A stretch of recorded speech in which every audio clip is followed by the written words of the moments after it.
Os olhos e a garganta coçam, o nariz fica vermelho e os espirros vêm um atrás do outro. Quem é alérgico sabe bem quando tem alguma coisa no ambiente que o organismo não tolera. E olha, existem muitas substâncias que causam alergia respiratória. Hoje você vai conhecer as principais. Também vamos falar do frio e das mudanças bruscas de temperatura. Você que é alérgico percebe uma piora nesses casos? Por que será, hein? A gente explica. E mostra ainda como é possível prevenir e tratar os tipos mais comuns de alergia. Fique ligado, fique com a gente que tem muita informação importante para você. O Ligado em Saúde já está no ar.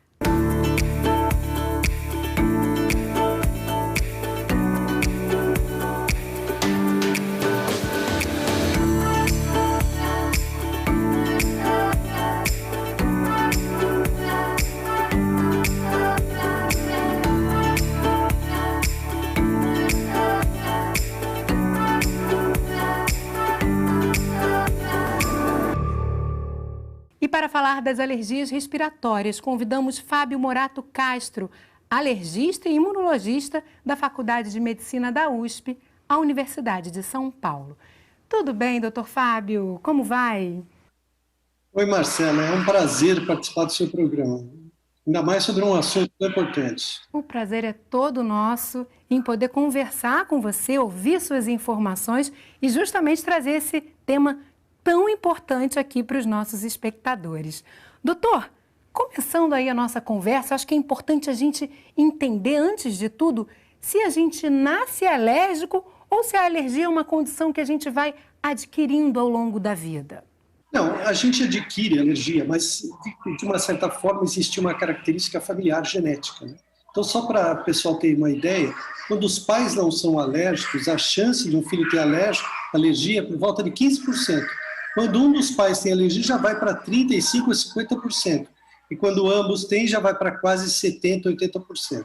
Então, existe uma característica genética. Essa característica genética vai contribuir, né? Seria um dos fatores que vão contribuir para essa alergia. Deixa eu aproveitar, só para não deixar de contemplar aqui uma pergunta que chegou para a gente por vídeo. Vamos dar uma olhadinha? Aí a gente complementa essa resposta. Por que apenas algumas pessoas desenvolvem alergias e outras não? Tá aí, é possível a pessoa ter esse peso da genética, né? Essa contribuição da genética e ainda assim não desenvolver a alergia?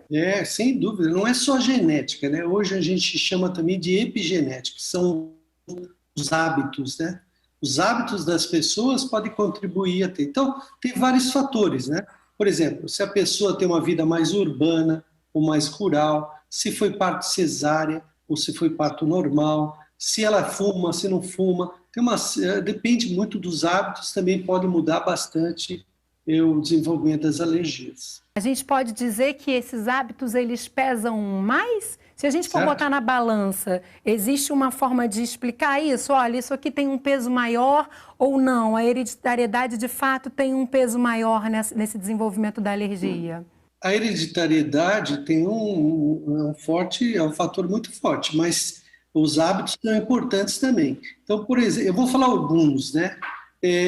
Que a gente não sabe exatamente, existem muitos estudos, mas certeza absoluta não temos. Mas, como eu falei, parto cesárea ou parto normal, uso exagerado de antibióticos, a industrialização dos alimentos, a vida urbana é muito importante, a vida rural protege mais contra a alergia, então o contato com a sujeira, né, entre aspas, dá uma proteção maior. Então tem vários fatores e esses fatores mais o genético acaba aparecendo o processo alérgico. Por isso que alguns têm e outros não. E doutor, quais são os causadores de alergia mais comuns, né, que a gente chama de alérgenos?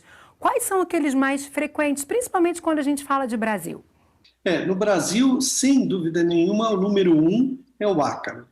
O ácaro é aquele bichinho microscópico que fica na poeira, a gente não consegue enxergar, mas ele está lá. A segunda coisa são os animais domésticos, cachorro e gato. Terceiro, nós temos os fungos, nós temos restos de insetos, como a barata na poeira também. Em algumas partes do Brasil, no sul do país, você pode ter os pólens também, que são importantes. São Paulo, Rio de Janeiro já não são tão importantes, mas no sul eles podem ser bem importantes. Esses são os alérgicos mais importantes. Vamos dar uma olhada, então, naquele que é o mais frequente, né? Que você falou, é o ácaro. A gente tem algumas curiosidades sobre ele. Vamos ver aqui na nossa tela? Olha lá, gente, existem mais de 100 mil espécies de ácaro. É bastante coisa, hein, doutor? E eles, de fato, são bem pequenininhos. Eles medem de 0,25 a 0,75 milímetros. E em 1 grama de poeira, gente, pode ter 1000 ácaros. É muita coisa, né? Um prato cheio aí para quem sofre desse problema da alergia por ácaro. E ele está em todo lugar, né, doutor? Felizmente a gente não enxerga, né? Porque eles são feios. Muito feios. Então você imagina na sua cama, no seu colchão, os ácaros lá convivendo com você. E eu já falei uma coisa importante, né? O colchão é bastante importante no acúmulo de ácaros. Porque é a poeira de dentro de casa que existem esses bichinhos aí. E causam muito alergia. Nossa, se a gente pudesse olhar, né, nosso travesseiro e nosso colchão com algum instrumento que nos permitisse ver esses ácaros, acho que a gente não ia mais usá-los. E me diga uma coisa, doutor. Pois é. Esses sintomas das alergias, eles costumam aparecer em que idade? Os primeiros sintomas, né? Quando a gente começa a desconfiar, meu filho é alérgico, essa criança é alérgica. Depende da alergia, né? Por exemplo, alergia respiratória, que é a rinite, asma, que são causadas pelos ácaros, começa os sintomas a partir do 3º, 4º ano de vida. Na alergia alimentar, já começa muito cedinho, às vezes com meses já começa a reação. Alguns outros produtos começam só na fase mais adulta, como, por exemplo, alergia por bijuterias, alergia por cosméticos. Então, depende muito do tipo de alergia, a idade varia. Mas a gente vai focar mais na questão das alergias mesmo respiratórias, né? E aí você trouxe, então, a informação de que a asma e a rinite são tipos de alergia. Muita gente não sabe, mas são alergias frequentes também na população. Qual a prevalência delas, doutor? Ela é extremamente prevalente. Por volta a rinite alérgica por volta de 35% a 40% da população. Alguns acham que daqui a alguns anos nós vamos ter quase metade da população com rinite alérgica. Você tem também a asma é por volta de 10%. Então a rinite e a asma, que é o nosso assunto aqui, elas são causadas por essas coisas que nós comentamos, e elas derrubam bastante a qualidade de vida da pessoa, né? A asma mais que a rinite, mas as duas atrapalham bastante. E como você falou, muitas pessoas nem sabem que tem alergia. Pois é, né? Falam às vezes em asma, rinite, mas não sabem que se trata de uma alergia. E doutor, quais são os sintomas de cada uma dessas alergias que são mais comuns, né? Tanto da rinite quanto da asma, porque são problemas diferentes, têm sinais e sintomas diferentes. Quais são eles? A rinite, para a pessoa entender bem, é aquela que você fica com aquela aguinha saindo do nariz, aquela água bem clarinha, você espirra muito, dá vários espirros, né, um atrás do outro, coça muito o nariz, às vezes coça os olhos, a garganta, entope o nariz, que é o que prejudica mais a qualidade de vida da pessoa. E as pessoas confundem muito com resfriado e gripe, e não é. É a rinite alérgica, então, e são bastante frequentes. A asma, a pessoa sente aperto no peito, tosse, chiado, falta de ar, e ela muitas vezes leva ao pronto-socorro, e pior que isso, morrem no Brasil cerca de 2.000 pessoas por ano em crise de asma. Nossa! Agora, será que adianta só evitar o contato com o causador de alergia para a gente prevenir a alergia? A gente vai falar sobre isso no próximo bloco, tá, doutor? Porque a gente vai fazer um pequeno intervalo e o Ligado em Saúde volta já já com mais informação para você.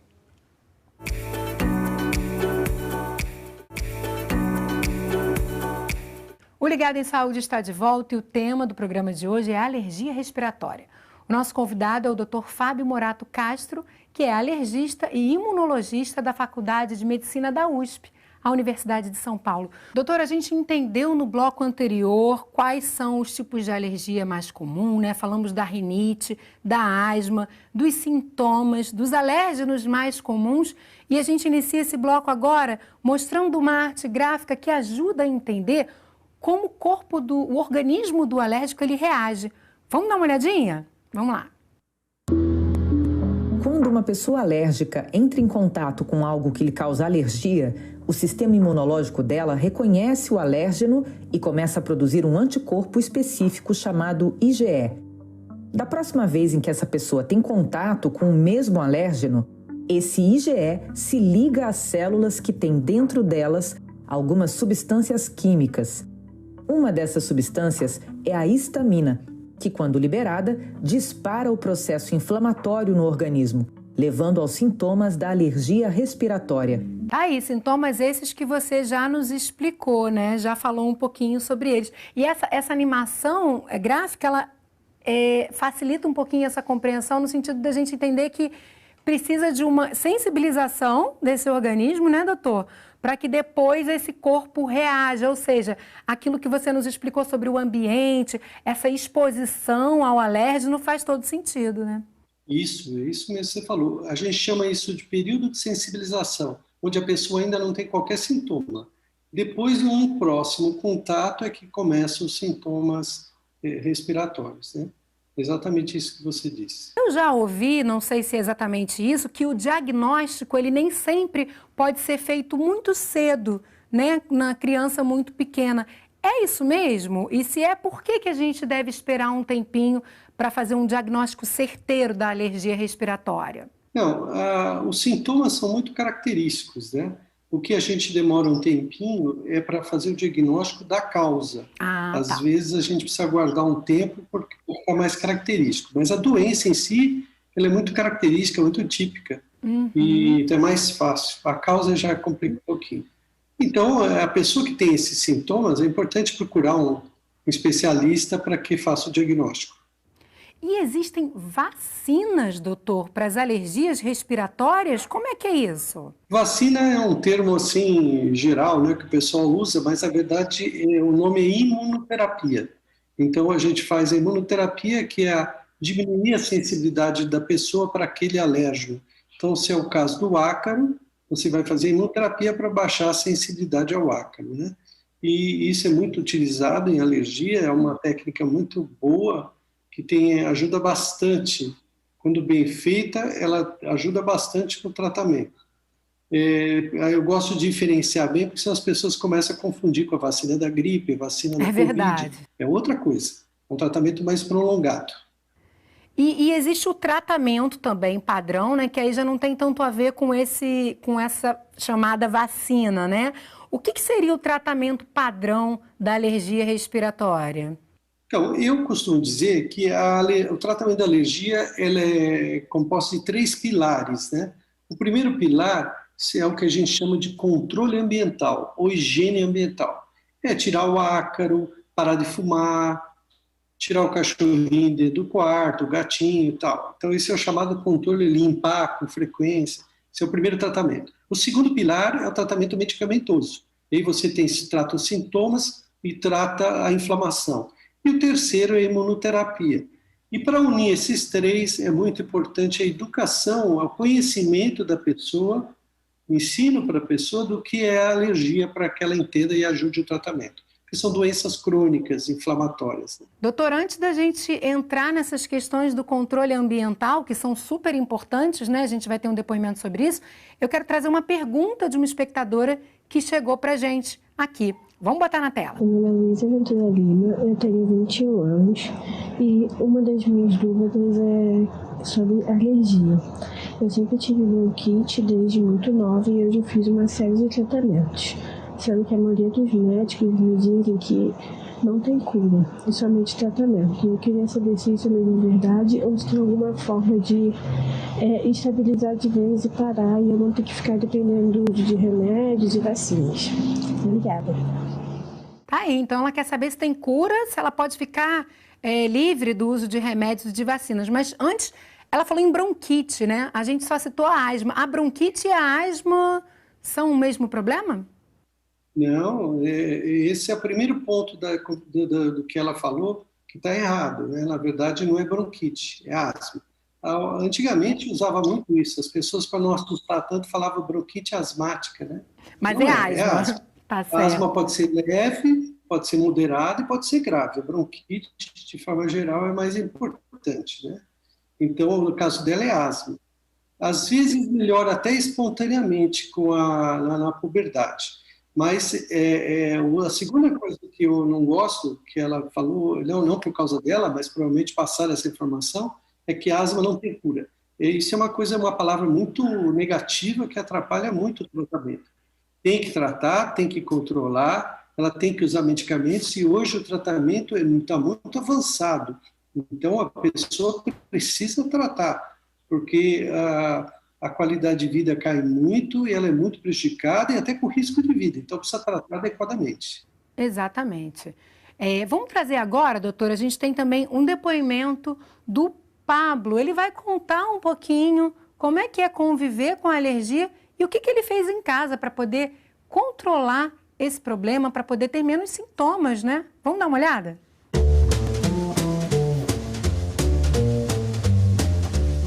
Eu sou bastante alérgico, eu tenho alergia à poeira, eu já fiz aqueles testes cutâneos que você coloca o reagente ali, a substância, né? Então eu sou alérgico à poeira, a ácaros, até a restos de barata, né?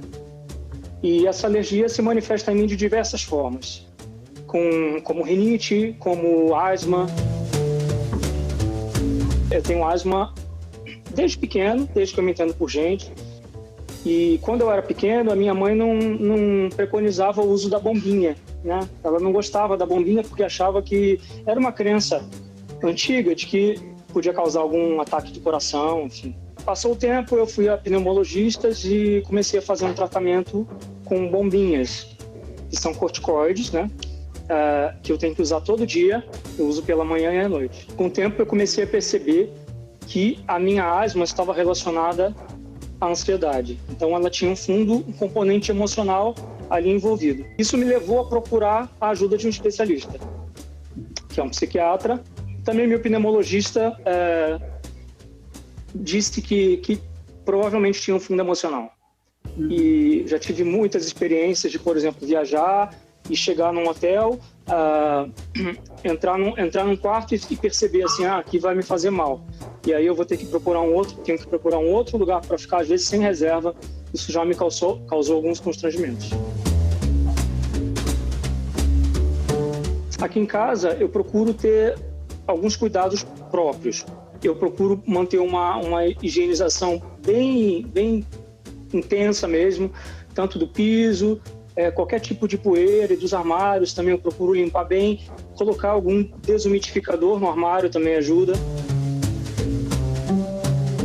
Eu tenho um tapete aqui em casa, o que não é recomendável, mas eu limpo ele com muita frequência, então cuidado em casa é muito importante. Doutor, o Pablo trouxe várias informações que acho importante a gente passar um pouquinho assim por elas para entender melhor.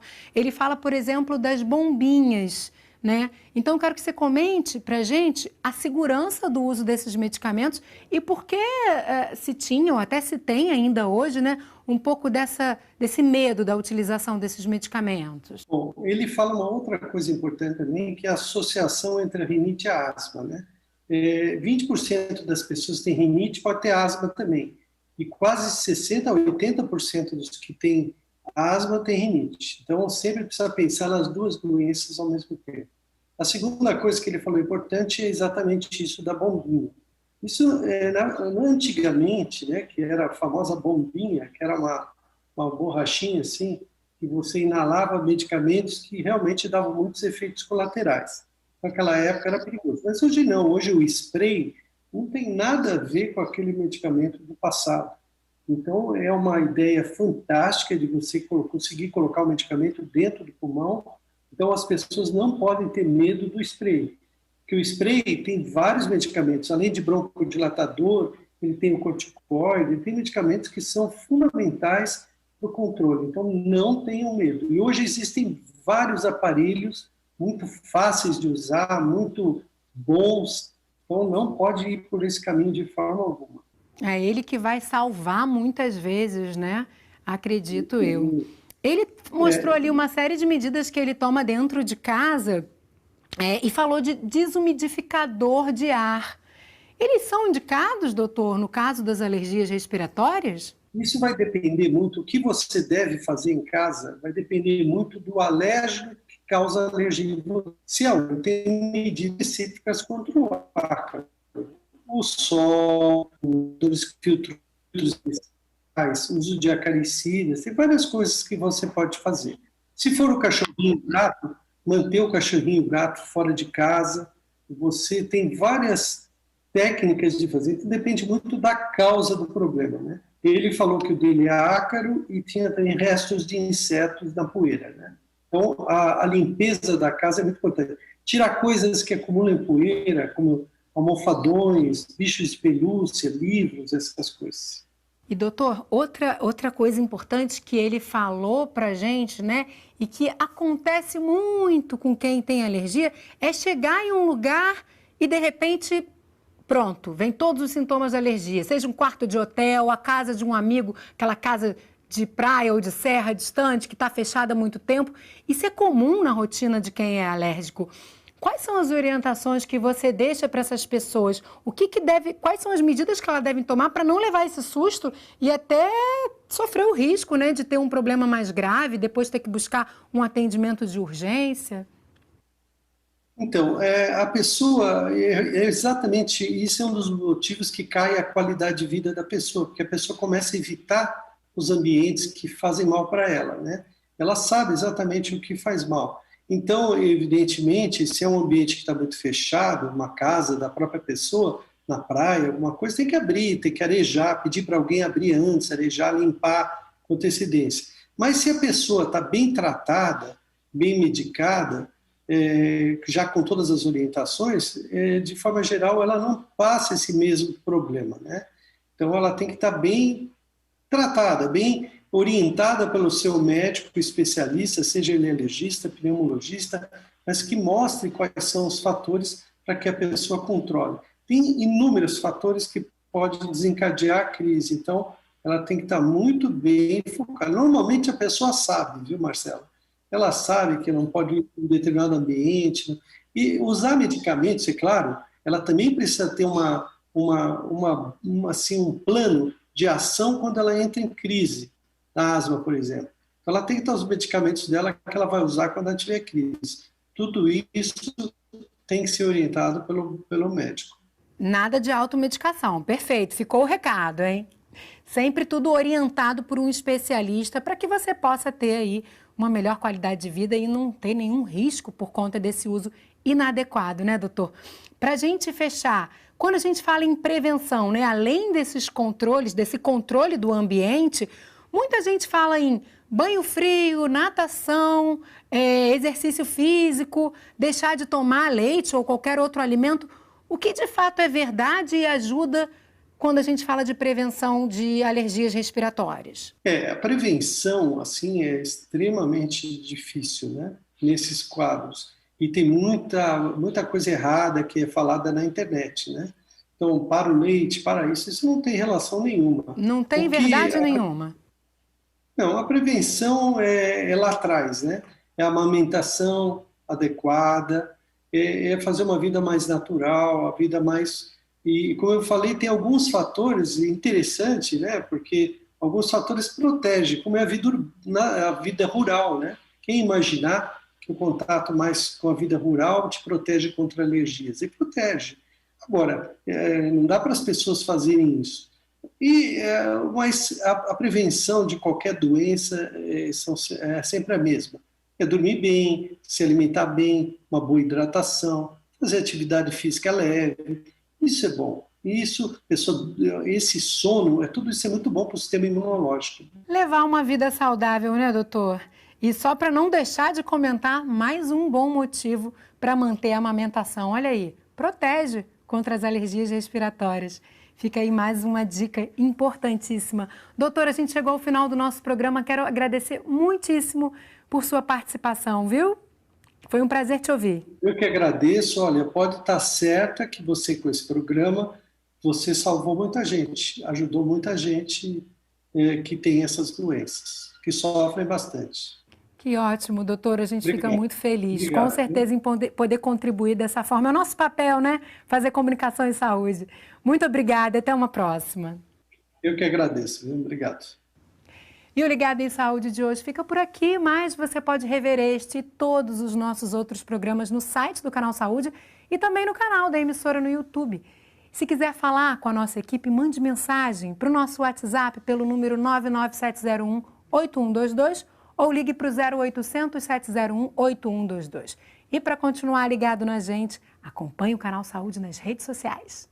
Eu te encontro no próximo programa. Até lá!